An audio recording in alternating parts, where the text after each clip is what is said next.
You've noticed it in the quietest moments, a suspicion that the person you show the world isn't quite you. That if it all came apart, someone else would be standing in the wreckage.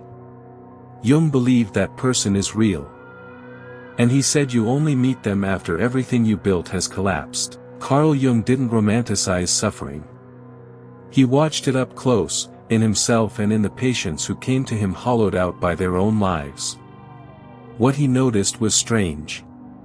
The ones who broke completely sometimes came back carrying something the comfortable never had. He called it many things across his work: wholeness, the emergence of the self, individuation. But underneath the terms was a single, unsettling claim. Certain qualities of soul cannot be learned, practiced, or performed. They can only be born, and only from ruin. Think about the face you wear to work. The steadiness you fake in front of your family. The version of you that answers, "I'm fine," before the question is finished. Jung called that mask the persona, the self you assemble to survive other people. The persona isn't a lie, exactly. It's a bridge between who you are and what the world will accept. For most of your life it works. It gets you jobs, love, belonging.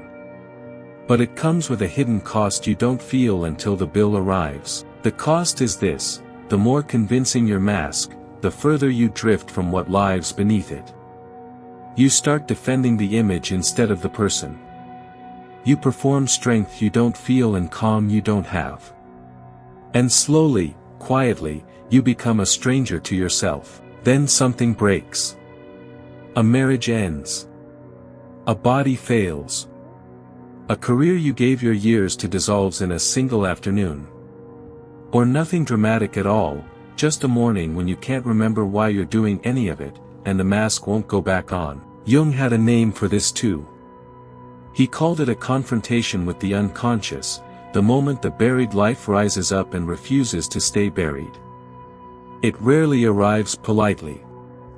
It comes as depression, as panic, as a numbness that swallows everything you used to want. And here most people make an understandable mistake. They treat the collapse as an enemy. They fight to rebuild the exact same mask, faster, stronger, more airtight than before. Jung watched them do it, and he watched most of them fail, because you cannot repair what was meant to fall. But a few did something else. They let it fall. And when they finally stood again, Jung noticed a trait so rare he spent much of his life trying to describe it. It wasn't happiness. It wasn't confidence. It was something closer to unshakable authenticity, a self with nothing left to defend. Picture someone who has already lost the thing they feared losing. They've been to the bottom and found the bottom held. What can you threaten them with now? This is the trait, a person who no longer needs the mask, because the mask already died and they survived its death. Jung knew this from the inside. After his break with Freud, he entered years he called his confrontation with the unconscious, a period so dark he feared he was losing his mind. He heard voices. He drew endless circles. He built tiny stone villages by the lake like a child. To anyone watching, it looked like a brilliant man falling apart. And in a sense he was. But he refused to look away from what was rising in him. He wrote it down, painted it, argued with it. He let the collapse teach him instead of destroying him. Out of those years came nearly everything we now call Jungian psychology. Not despite the breakdown, because of it. He didn't recover the old Jung. He became a new one, forged in the exact fire that should have ended him. Consider a man, call him Thomas.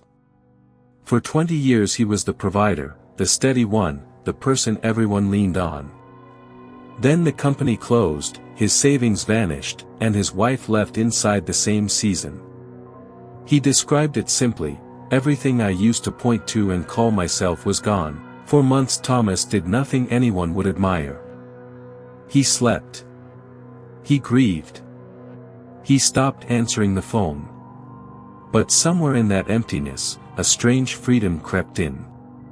With no image left to protect, he began to notice what he actually wanted, for the first time in his adult life. When Thomas rebuilt, he built smaller and truer. A quieter job. Honest conversations. A refusal to pretend. People said he seemed lighter, but that wasn't it. He seemed unafraid. He had already lost everything and discovered he was still there underneath it. This is what Jung understood that we resist. The self, your deepest center, the part beneath the persona and the ego, often can't get your attention while your life is working. Success is soundproof. It's only when the walls come down that you finally hear what was calling. He wrote that there is no coming to consciousness without pain. Not as a threat, but as a law. The comfortable self has no reason to change, and so it doesn't. Only when the old structure fails does something deeper get room to grow. The rare trait has a specific shape. It's the ability to hold opposites without breaking, to be strong and afraid, hopeful and grieving, ordinary and profound, all at once. Jung called the force that does this the transcendent function. Collapse is often the only thing that teaches it. Before the fall, you live in halves. You choose the acceptable feelings and exile the rest into your shadow. After a real collapse, that luxury is gone. You felt everything. You've been the strong one and the wreck. And you can no longer pretend the two aren't both you. This is where the shadow returns, everything you disown to keep the persona clean. Your rage. Your need. Your weakness. Collapse floods the basement and forces you to meet what lived down there. The rare trait includes this, a person who has shaken hands with their own darkness, and someone who has met their shadow becomes strangely hard to manipulate. You can't shame them with a truth they already accepted. You can't flatter them with an image they no longer believe. They've integrated the very things other people spend their lives hiding, but Jung was honest about the danger. Collapse does not automatically create this trait. Many people are simply broken by it and stay broken. The difference isn't strength or luck. It's whether you turn toward what's happening instead of away. To turn toward it means to stop asking only, how do I make this stop, and start asking, what is this trying to show me? Not to enjoy the pain, no one enjoys it, but to refuse to waste it. To treat the ruin as a message and not just a wound. In practice this looks unremarkable. You write down the dreams that arrive in the dark months, because Jung believed the psyche speaks loudest when the ego is quiet. You name the feelings you were taught to hide. You stop performing recovery for an audience and let yourself actually change. You let the old identity be dead. This is the hardest step. You stop trying to become who you were before the collapse, because that person is exactly what the collapse came to end. Grief for the old self is not weakness. It's the doorway. Jung noticed that people in this passage often report strange moments of meaning, a book that falls open to the right page, a stranger's sentence that lands like it was written for them. He called this synchronicity. In the ruins, you start reading your life instead of just enduring it. So here is the uncomfortable invitation. If something in your life is falling apart right now, it may not be your punishment. It may be the only condition under which the truest version of you can finally be born. The mask had to crack for the face to show. You don't have to want the collapse. You don't have to be grateful for the pain. You only have to stay awake inside it, to keep your eyes open while the old life burns, and watch for what walks out of the fire wearing your name. Jung believed the goal of a human life was not happiness but wholeness, to become, at last, the entire person you were meant to be, dark parts and all.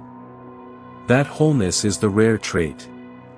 And it seems to keep its terrible price. It will not come to those who have never lost. So when you meet someone with that unmistakable calm, the ones who seem to fear almost nothing and pretend almost nothing, look closer. Somewhere behind them is a collapse they walked through and did not run from. And the same door, should it ever open in your life, is standing open for you.